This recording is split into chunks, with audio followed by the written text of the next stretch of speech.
Hello everyone, it's Thomas Maher here from planetf1.com and welcome along to our official review of the brand new F1 2023 developed by Codemasters and published by EA Sports. It's the 16th year for Codemasters making the official Formula 1 game, and I must say after playing it over the last couple of days, I really feel that this game is a huge step forward from the most recent offerings over the last couple of years. Big thanks to EA for sending us over a copy to review. I've been having great fun playing it over the last couple of days, but let's get stuck straight into having a look at what the new game has to offer.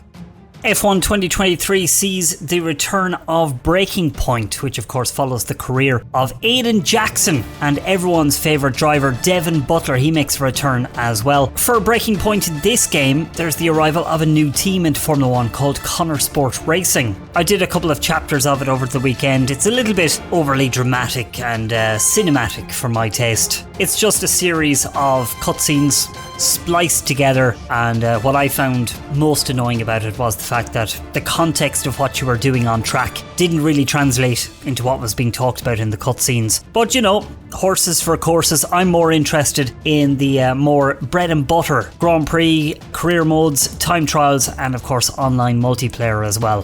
For the various solo and multiplayer modes, these have all been grouped under a new category called F1 World. There's a new progression system, some daily, weekly and seasonal content as well, but what I found most interesting was the overhauled license level and ranked system as well. I think for most of us it's multiplayer that's of most interest, so let's fire up one or two races and have a look at how the game handles. What I've been most impressed with on F1 2023 is the much improved handling and physics. This has been a significant upgrade on what we've had in recent years. F1 2020, that was very good. The grip in that game was fantastic. But in 2021, you couldn't touch a curb without being thrown off into the scenery. F1 2022 had very well-known problems with its handling, namely that of traction. You had to be so careful applying the throttle, and it was so easy to light up the rear and spin yourself out without any hope of catching a moment when it happened. For 2023, vehicle behaviour is much more realistic. EA and Codemasters have adopted feedback from the real Formula 1 teams and drivers, with Anthony Davidson serving as a consultant in order to help strike a better balance with mechanical grip from the tyres and the aero grip as well from the cars. What players will mostly notice is that the way torque is delivered has been completely overhauled. This makes it much easier to apply the throttle.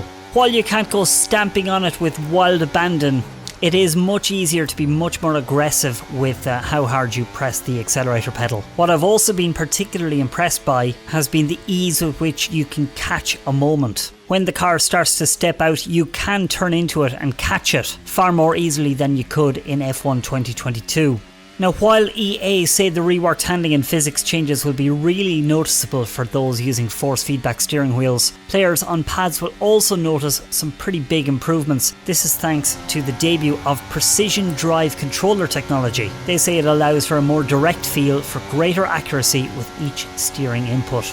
Now for these demonstration videos, I'm using my own rig at home. I'm using a PlayStation 5 with a Logitech G29, and the AI has been set at a level of 85. I find the AI much smarter in this game. They're not as stupidly aggressive as they were in last year's game. In fact, over the several hours of gameplay I've already put in, I don't really have a single complaint about anything the AI has done on track. However, as I get more used to the game, that AI level will be increased and maybe the stupid aggression might kick back in, but I haven't had a chance to try that out yet. For the sake of this review, we'll stick with the brand new tracks. Qatar and Las Vegas have been added to this game, and Losail has quickly become one of my favourite tracks pretty much ever. It's fast, it's flowing, it's very aggressive, but if you're a serious racer, you will definitely want to have track limits turned on. So first of all, let's go on board for a lap of the Qatar circuit, and hopefully you'll get an idea of what it's like to race the AI.